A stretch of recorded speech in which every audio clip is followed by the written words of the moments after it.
penyampaian materi ini sungguh luar biasa. Mudah-mudahan keseharian kita yang berhiasi dengan baca Quran, cinta masjid, atau silaturahim, atau datang majelis-majelis ilmu, bukan hanya satu tempat, di tempat yang lain. Mari kita tambah semampu kita dengan semangat iman. Mudah-mudahan apa yang disampaikan Ustaz Ismail menambah pengetahuan, menambah semangat untuk ibadah kita. Amin ya rabbal alamin.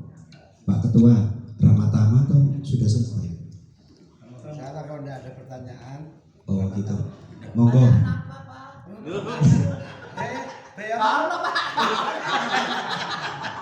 Ya ini dipoto.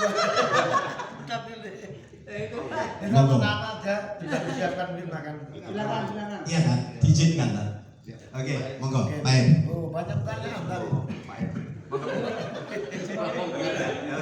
Assalamualaikum warahmatullahi wabarakatuh. Waalaikumsalam. Terima kasih.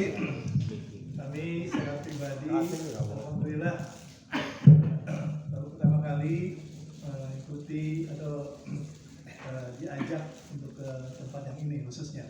Sebelumnya di Batu ya pernah tidak. Ada yang menarik yang tadi saya katakan, ketika kita berdoa itu kita meminta kalau seandainya urusan duniaku belum selesai, ya, Allah yang mungkin akan menyelesaikan. Nah ini saya mengena pada diri saya pribadi, Pak Ustaz. Anak saya 5, tapi yang kelimanya itu beda-beda juga tingkat ketakwaan. Saya minta, saya diskusi sama anak, tapi perubahannya tidak signifikan. Pada saat nanti saya meninggal, saya khawatir tidak ada perubahan. Nah, yang ingin saya tanyakan, kan kita mendidik anak pada saat dia masih bujang. Ketika dia sudah dilamar, sudah akad nikah, kan lepas tanggung jawab kita. Nah, apakah ini yang dikatakan sudah lepas, betul-betul lepas tanggung jawab saya sebagai bapak? Kedua, anak saya perempuan 4, 1 laki-laki. Apa memang saya masih ada tanggungan, Pak Ustaz, untuk meningkatkan akidahnya supaya dia lebih istiqomah lagi? Ya bukan berarti anak kami tidak sholat, tapi sholatnya kadang-kadang subuhnya jam 5:30. Nah, saya kata, kamu udah sholat? Nah, udah. Bahkan kemarin tadi saya bicara sama anak-anak, saya pernah jalan sama mereka, terus saya sholat asar jamak gitu. Terus dia bilang, tadi bapak sholat jamak? Iya, aku juga jamak sampai subuh, dia bilang gitu jamak. Saya kadang-kadang suka apakah saya gagal mendidik mereka gitu. Sekalipun bercanda, tapi saya khawatir, Pak.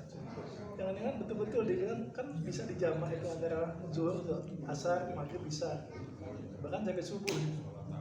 Nah, itu Pak Ustaz, jadi saya ulangi, sampai di mana tanggung jawab saya ketika mereka sudah lepas, sudah dipinang.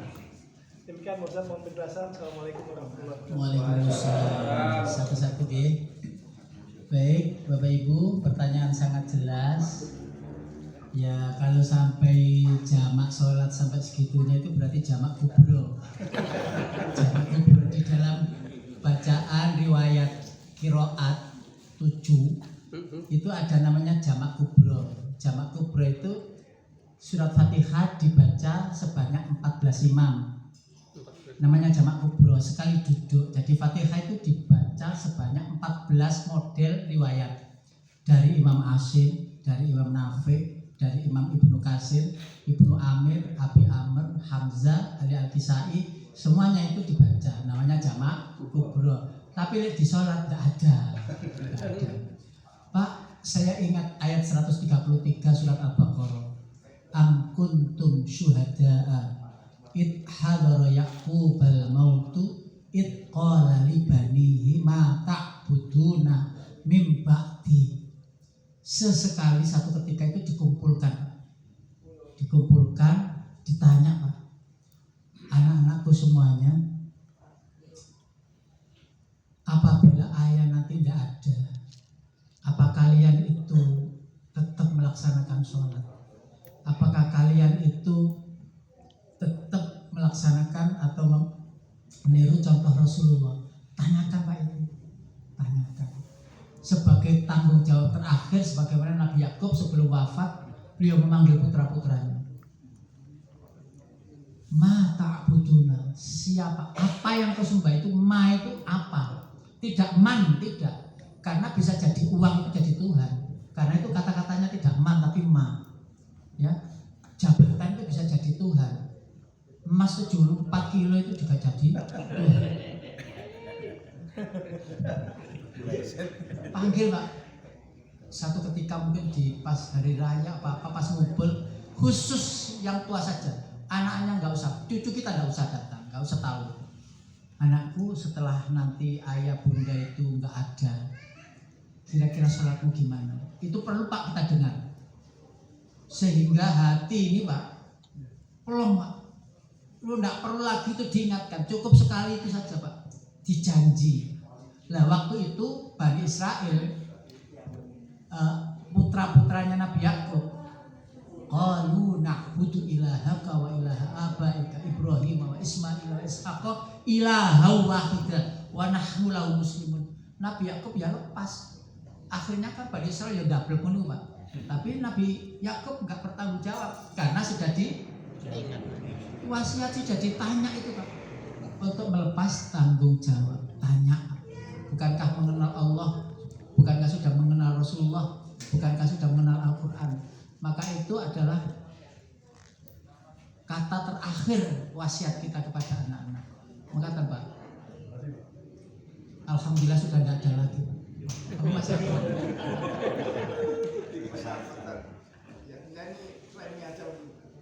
Terkait sholat, yang saya tanyakan istilah sholat duduk itu bagaimana sih? Karena ada beberapa versi.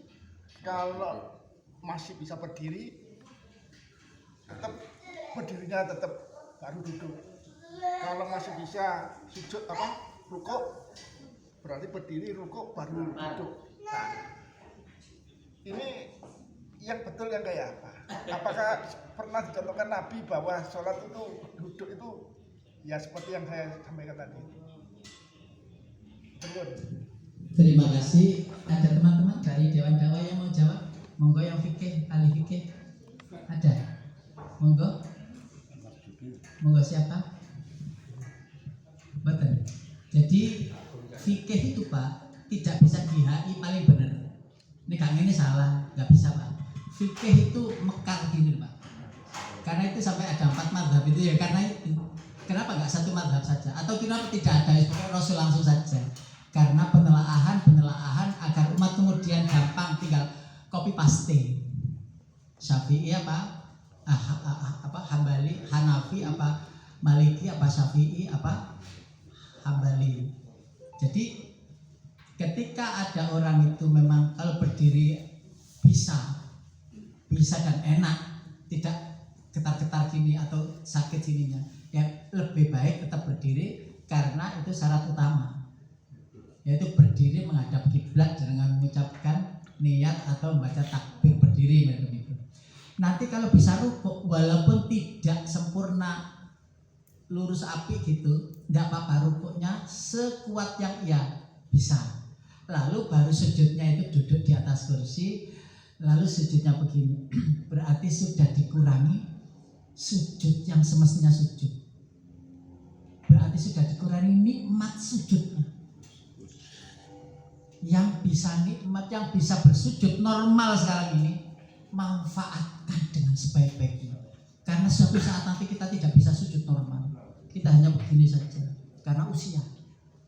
Maka yang lama, bahkan munajat kepada Allah dengan sujud itu, saking besarnya pahala sujud itu, sampai andaikan dikubur itu di kesempatan lagi untuk hidup, maka ia akan sujud terus. Dan bagi pecinta sujud, bahkan ia akan minta walaupun di surga itu untuk bersujud terus. Saking nikmatnya sujud dan saking besarnya pahala sujud. Iblis gak bisa Pak melakukan itu. Iblis yang jutaan tahun tidak bisa melakukan. Lalu kita sudah dikurangi, sekarang ini tidak bisa. Sujud umpamanya tidak bisa plok gini. Nikmatnya sudah dikurangi, nikmat ibadah. Karena itu sebisa mungkin jika masih bisa sujud normal, sujudlah berlama-lama. Sapalah Allah dan seterusnya. Jadi sebuah pilihan yang itu dipersilahkan. Jadi tetap fleksibel. La yukallifullahu nafsan illa wus'aha.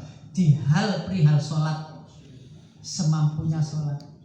Dan itu tidak berlaku di berita-berita yang lain, zakat, puasa, haji, umroh, enggak berlaku. Yang berlaku itu adalah sholat itu saja. Seandainya memang Allah itu hanya memerintahkan itu sholat saja, Pak. Seandainya memang zakat ganti duit, gak apa-apa gak zakat. Puasa yang gak kuat, gak apa-apa. Haji, gak apa-apa. Tapi sholat itu duit-duit, kan duit-duit, lorot, bepergian seperti ini tetap sholat, nggak boleh ditinggal. Sempurnakanlah dalam sujudnya, jangan tergesa-gesa.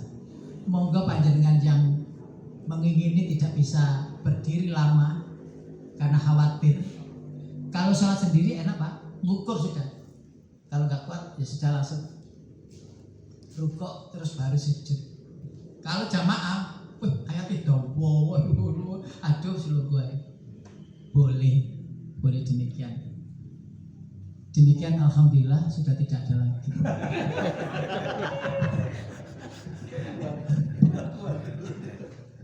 Sudah Pak ya, sudah cukup karena Ustaz sudah angkat tangan.